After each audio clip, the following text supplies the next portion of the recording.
dito. Tama. Papa, meron po akong hindi ko sinabi sa inyo. Nung isang araw na umalis kayo, umalis din ho ako. Pinuntaan ko si Divina para gumanti sa pagtitrader na ginawa niya sa amin.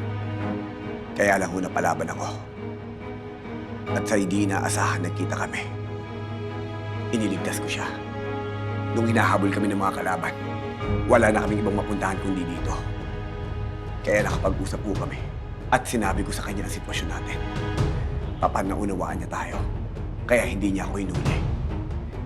Maniwala ho kayo sa akin, Papa. Lo, dahil minsan ko na rin nailigtas ang tatay niya.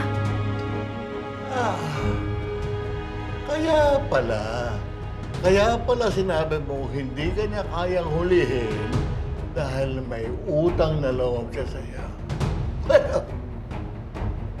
Wala tayong dapat ipangamba.